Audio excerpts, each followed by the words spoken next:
നമസ്കാരം. ഞായറാഴ്ച വ്രതം അനുഷ്ഠിച്ചാൽ ഐശ്വര്യപ്രദമാണ്, സമ്പത്ത് വർദ്ധിക്കുന്നതാണ്. സമ്പത്ത് വർദ്ധിക്കാൻ ഞായറാഴ്ച വ്രതം.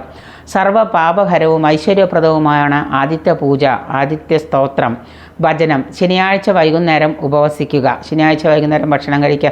സൂര്യാസ്തമനത്തിന് ശേഷം ഭക്ഷണം കഴിക്കാതിരിക്കുക. ഞായറാഴ്ച സൂര്യോദയത്തിന് മുൻപ് തന്നെ എഴുന്നേറ്റ് ഉണർന്ന് സ്നാനാദി കർമ്മങ്ങളൊക്കെ ചെയ്യുക. ഗായത്രി മന്ത്രം ജപിക്കുക, ആദിത്യ ഹൃദയം ജപിക്കുക, സൂര്യസ്തോത്രങ്ങൾ ജപിക്കുക. ഇവയൊക്കെ ഭക്തിപൂർവ്വം വിശ്വാസത്തോടു കൂടിയും ജപിക്കുക. ഇവയിൽ ഞായറാഴ്ച ദിവസവും നിങ്ങൾ ഒരു നേരം മാത്രം ഭക്ഷണം കഴിക്കുക. പ്രത്യേകിച്ച് അരിയാഹാരം ഒരു നേരം മാത്രം കഴിക്കുക. രാവിലെ ഉച്ചയ്ക്ക് വൈകുന്നേരം ഇഷ്ടമുള്ളപ്പോൾ ഒരു സമയം മാത്രം കഴിക്കുക.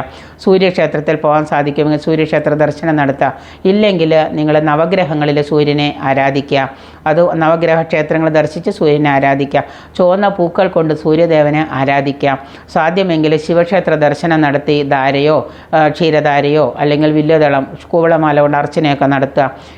മാത്രമല്ല ആദിത്യ ഹൃദയം ഉദയസൂര്യനെ നോക്കി അതിരാവിലെ എഴുന്നേറ്റ് വീടിൻ്റെ മുറ്റത്ത് കിഴക്കോട്ട് തിരിഞ്ഞ് ഉദയസൂര്യനെ നോക്കി ആദിത്യ ഹൃദയം ജപിക്കുന്നത് ഞായറാഴ്ച വ്രതമെടുക്കുന്നവർക്ക് ഏറ്റവും, പ്രത്യേകിച്ച് ആദിത്യ ദശാകാലമുള്ളവർക്കൊക്കെ വളരെ വിശേഷമാണ്. നിങ്ങളുടെ ദുരിതങ്ങളൊക്കെ ഒരു വർഷത്തേക്ക് മാറി നിൽക്കുന്നതാണ് ഇങ്ങനെയൊക്കെ സ്ഥിരമായിട്ട് ചെയ്തു കഴിഞ്ഞാൽ. തീർച്ചയായിട്ടും ഇതുപോലെ ചെയ്യുന്ന ഉത്തമ ശാന്തിക്ക് ഉദാഹരണങ്ങളാണ്.